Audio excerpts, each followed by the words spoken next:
And good morning, South Florida. We are tracking the moisture from a tropical wave that's going to be moving across South Florida as we head through the day today. You can see some of those brighter colors here showing those rain showers and thunderstorms out in the Atlantic. Going to kind of take you through the scenario that's playing out right now. We still have a tornado watch that's likely going to be expiring momentarily. The National Weather Service saying that these storms now look less tornadic and more just like heavy rain. I'm Storm Team 5 meteorologist Bay Scroggins with an update on some of the developing weather that we have across the area right now. I want to take you right into the Wellington area where we are seeing more rain on the way. High pressure is going to be in control today. Gusty winds around that high, and we'll see isolated showers coming in on that easterly breeze. We'll also see the humidity going back up as we get into your Memorial Day. You know, this morning I said, do I really need the gloves? I'm kind of glad that I threw them in because there's no shame in wearing gloves in Florida in March, right?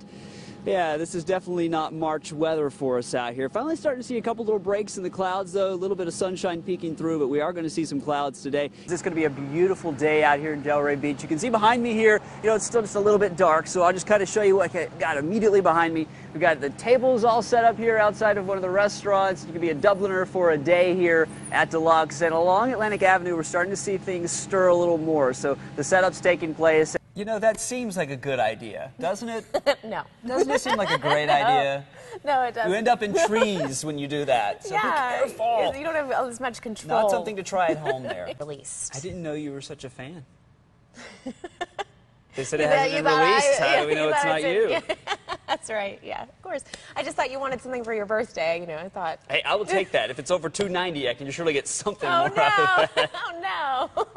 All right. Well, let's look ahead at our forecast. It's been so nice out. Yeah, it's been so nice this weekend. Warming up for us. Look at this right now. This is our Peanut Island camera. Beautiful. Absolutely beautiful this morning. You know, we're going to see a really nice day today. I want to remind you very quickly, hurricane season is just around the corner here. It starts next weekend. This week is Hurricane Preparedness Week.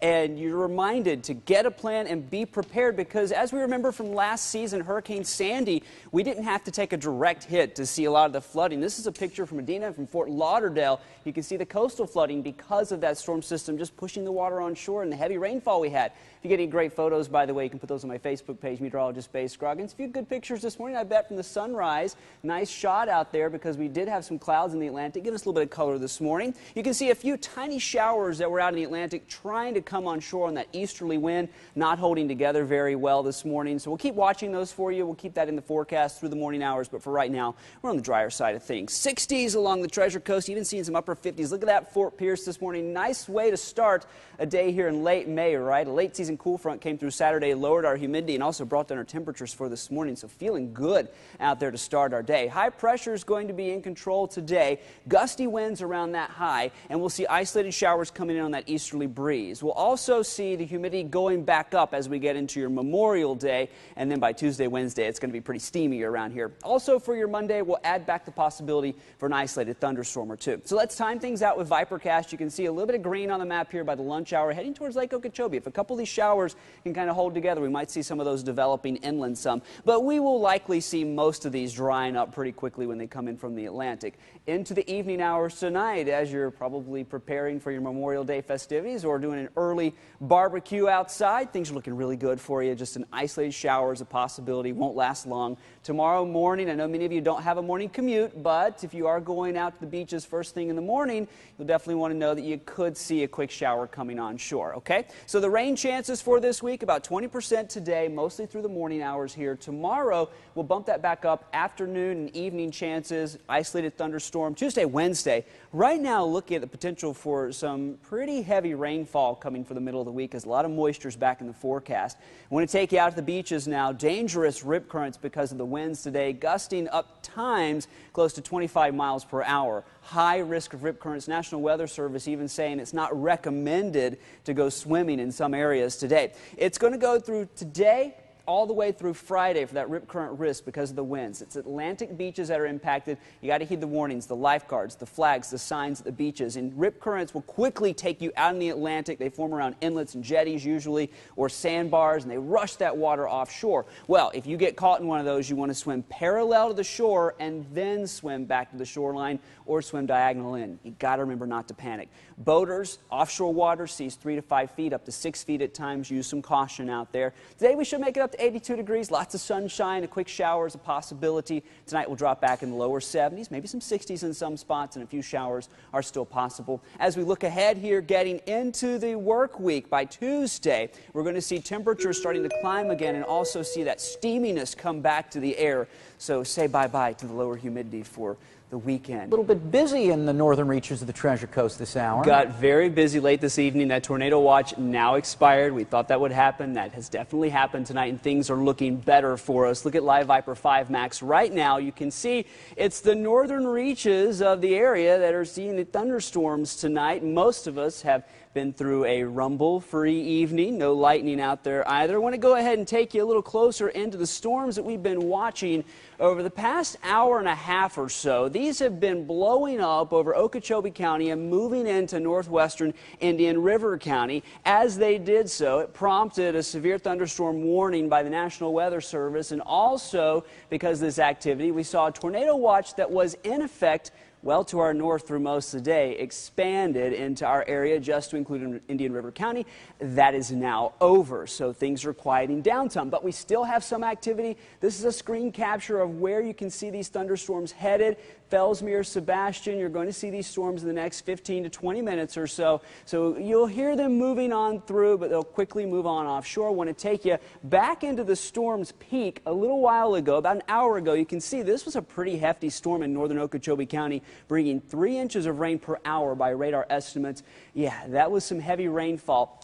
What's causing all of this activity? Well, we've had a very large storm system that's been well to our north the entire day, and it has just now allowed enough energy to sag southward. And you can see a lot of activity from Orlando southward all the way to the northern Treasure Coast late tonight. That's now pushing into the Atlantic, and we're seeing less of a tornadic threat and more of just some heavy rainfall with these. But we had a lot of rain across much of northern and central Florida through the day today, and it was a very active afternoon. Now, Vipercast says this is not done completely just yet for the northern portions of the Treasure Coast. You can see late after you go to bed, you might hear a few showers on your rooftop tonight, maybe some rumbles of thunder. But as we head into the overnight hours, most of that moisture back to the west doesn't hold together. It's tomorrow afternoon. Once we get to about 5:30, we might see some thunderstorms popping up for our afternoon commute and then fading out as we head into the evening hours. So that area of low pressure, that storm system, well, that's going to continue to move northward. That low is going to move out into the Atlantic. For us, tomorrow means isolated thunderstorms a possibility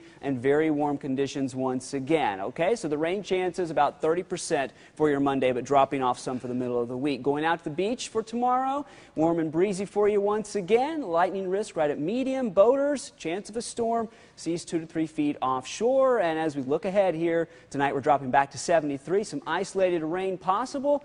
Inland fog a possibility as well. Tomorrow will be up to 84 degrees, partly sunny, some isolated thunderstorms. And looking ahead for you, our temperatures are going to remain warm as we head through the rest of the week. So the humidity and the afternoon thunderstorm still a possibility. We've been telling you all week that the rain could be a problem out here, and tonight that is the case. The president of the U.S. Pond Hockey Championship said tonight it is not cold enough to play hockey, but also not warm enough to swim. Tonight there is a layer of water out on that ice, and as you'll see, it makes it impossible to continue playing the game. On Lake Nokomis in Minneapolis, I feel like I should swim instead of skate. it was 3 inches of water covering the ice rinks. We're going to play hockey. We're going to try anyways. Not going to look very pretty, but... They played despite the water. It definitely didn't look pretty. In fact, it looked pretty painful. You take a lot of baths. The puck sat beneath the water surface. And puck wasn't sliding very well. Maybe this is lake hockey in the truest sense. Mike Fanenstein and Tom Thole rang the water out of their gloves. Nothing stayed dry I have no idea how I'm going to keep it dry. or legible. I guess it's just part of Minnesota.